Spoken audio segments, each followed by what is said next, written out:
This program is rated PG. It contains themes and scenes which may not be suitable for very young audiences. Parental guidance is advised.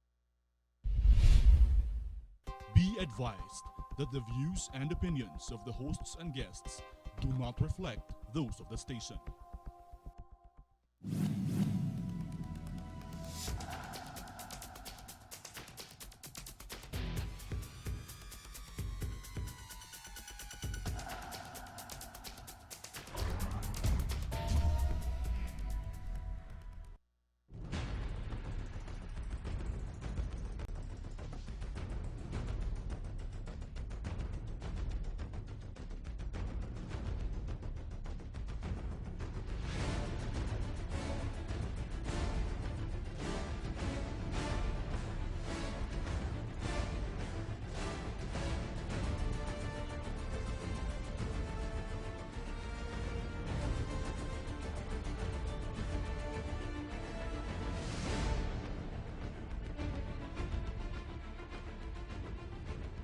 Philippines, good evening. Daing Baggarabi, masanto siya sa labi si kayo amin. Maya pa bengi kay Kongan, marahay na banggi sa idyo tanan, maradyaw na gabi sa idyo hurot. Maupay nga gabi ha iyong tanan dida. Bismillahirrahmanirrahim. Assalamualaikum warahmatullahi wabarakatuh. Buenas noches. Mayong gabi sa Tibok Luzon, Visayas, Mindanao, up to Philippines, Sabah. Ako po si Eric Espina at ito ang inyong nag-iisang republika. Napirmahan na po ni President Rodrigo Duterte ang RA 10931 o Universal Access to Quality Tertiary Education. Marami po ang nagbubunyi dito dahil magpapaluwag po ito sa mga bulsa ng ating mga magulang at lalo't yung mga, siyempre, nasa kultura po natin ang edukasyon na isa pong pamana ng isang pamilya sa kanilang saling lahi. Ito po ay free education. Pero tatanungin po ng ating munting programa, is this free education that is really free? Or will somebody be actually footing the bill? And at what cost? Kaya ngayong gabi po ay kakausapin natin isang tinig po ng One ang Edukasyon, si Congressman Belario. Nandito rin po si Dr. Avelino de Chavez. Siya po ang Executive Dean ng NCBA System. Good evening to both of you. Good evening, Sir Eric. Good Eric evening, Eric na lang. Good evening po, Dr. sir. Chavez. Magandang araw po sa lahat ng nanonood ngayong araw na to. Yes. Was there actually resistance to this? I mean, it passed Congress, no? It passed the Senate. So the only hurdle was the President at that time. But during the debates, Congressman, everybody was supportive of this bill at that time. It appears that it has the imprimatur of Congress, this bill, and they are supportive because it's one of the priority bills of the current administration. Okay.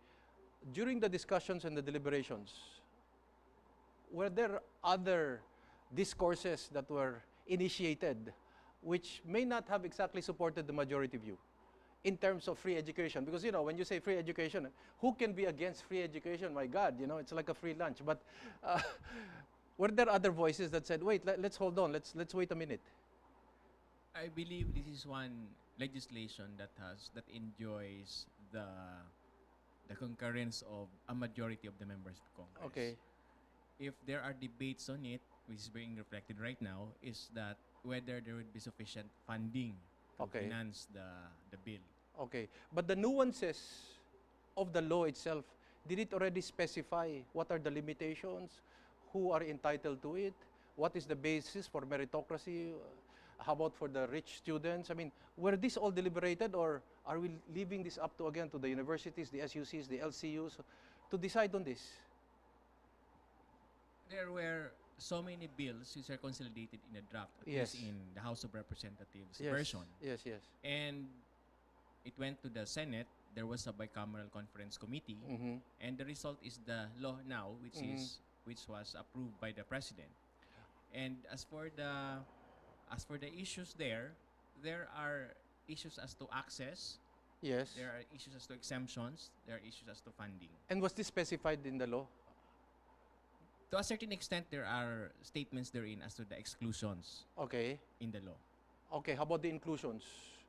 The inclusions is what is provided in the law is that henceforth, upon the approval of the law, there would be those who are enrolled in SUCs? SUCs and local colleges and LCUs, universities yes. and technical vocational institutions that are state-run Should be free. should have free tuition and other fees. Okay. Free from tuition and other fees. On the Senate version, did they put in any new idea or some wisdom, further wisdom into the law? The Senate version incorporated that of the local universities and colleges. Okay. Although I think in practice it's still limited because there are only a few local universities and colleges that are accredited by the CHED. Congress was not worried about where it would get its budget for this. CHED says it's about 20 billion. You have already inputted that as to how much this would all cost. This is actually an entitlement in one sense. Congress is presently finding its way to provide budget for this bill, and there are already a lot of suggestions. Right now, the budget deliberations are still ongoing, and one source of financing is the drawing from those unobligated funds. Yeah, 2015, in the 2016, budget of the various departments. 2017. Yeah, So three departments. I understand. Yes, so the Committee on Appropriations of the House of Representatives is currently evaluating the budget of every specific agency. And perhaps by the end of the budget season, we would already be able to come out with from which of these departments the budget will be coming from, in addition to other sources, of course. Dr. De Chavez, I'm sure you're supportive of this, being an academician, or you have your own take on this. Well, I'll take my answer into different perspectives. Okay. Because, as a practitioner in the private, educational enterprise, this is really a massive, shall we say, drawback to us. Considering the fact that the bulk of our operations mostly comes from the budget. But if we're talking of the effect of which for the entire system of I the heard you right. economy, Massive drawback. Yeah. Okay. But if you're talking of, shall we say, improvement of the entire economy and other system of the Philippines, this free education really is very heroic indeed. Heroic? Yeah, because Okay. this will somehow give a nations the fuel to really change the different perspectives in different levels of existence. Just for point of clarification, you're being very diplomatic, or you really mean that it is a heroic? Well, from the point of being a sociologist, I consider this as part of the different changes that our country is now experiencing, because several administration has passed, and this is the only time where we're having this free education bill. And this is something that the generations of the coming Filipinos need to enjoy to the fullest extent. But we cannot deny the fact that the Philippines is actually governing into different segments. Meaning to say, we have state-run universities, we Yes. have the private, Yes. and we have also the local colleges and universities in other forms or even in other types. And from that particular aspect, operations compare with other countries, because in other countries, education is being supported by the respective governments. But here in our country, private educational institutions is manning their own resources in order for them to become, a very progressive and, a big-time one. What is there some sort of an ethos for government-run schools as against private-run schools? Because I remember before there was an ethos that education is basically a public service. It's a dedication. That's why I remember before, I think, if I'm not mistaken, there was a presidential decree putting a cap on the profits for all schools. No? Today that's gone. So has the ethos changed? Or has it just simply remained with the public universities and no more for private school institutions? Well, in my own humble opinion, I think institutions nowadays exist for different purposes.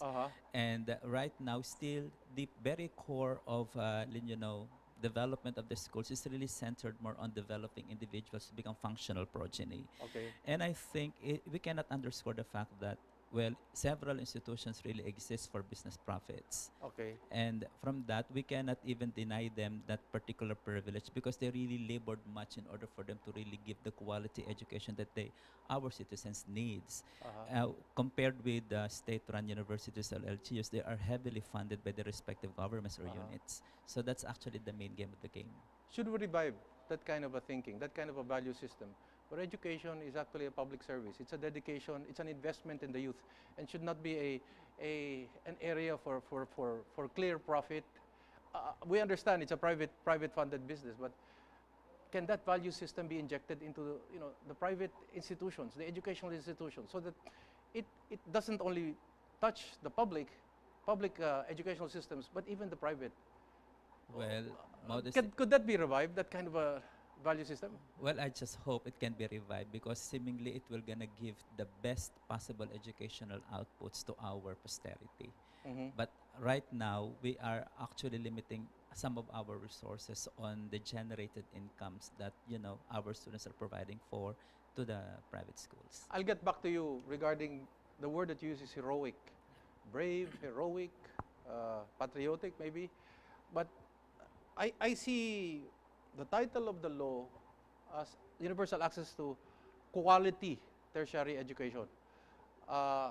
When you talk about quality tertiary education, the SUCs at its present state or the SUCs as we hope it to be, given the limitations within state-funded universities vis-a-vis its Asian counterparts, its foreign counterparts. So what do we mean, or what is our definition of a quality tertiary education in this sense?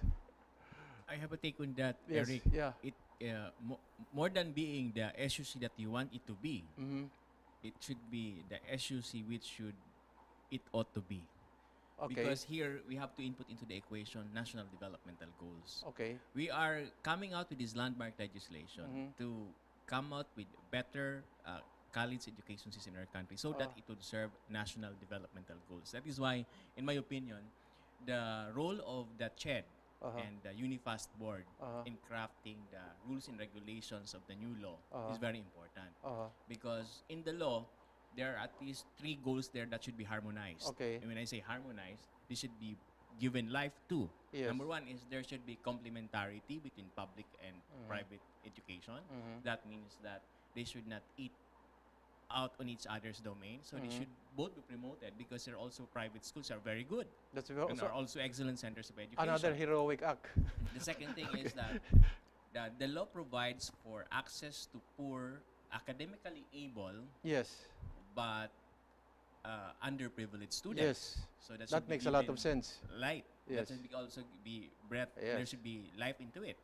The third one is the optimization of national developmental goals. That is Okay. quite heavy because you have to harmonize these 3 goals which are embedded in the law. How about into action. how about nationalist education also, patriotic education? That should come into the national development goals. That is why I am happy that one of my fellow guests here is expert in curriculum development because I Yes. think more than ever, because of the K-12, because of these free college education laws, there's a lot of duplicities in our curriculum. That is why we need to iron out all these glitches, all these, so that there will be a seamless transition from K to 12 to the basic education system and also the college education system. And also it goes into the structures. Eric, Okay, yeah. we have to pinpoint what are the specific courses that SUC should specialize on, the private universities, the LUCs, and also the other schools. We're going to pause for a few reminders, and then when we come back, we'll take off from the point that you made. And then the other thing is, again, it brings me back to my basic question. Do we have quality education?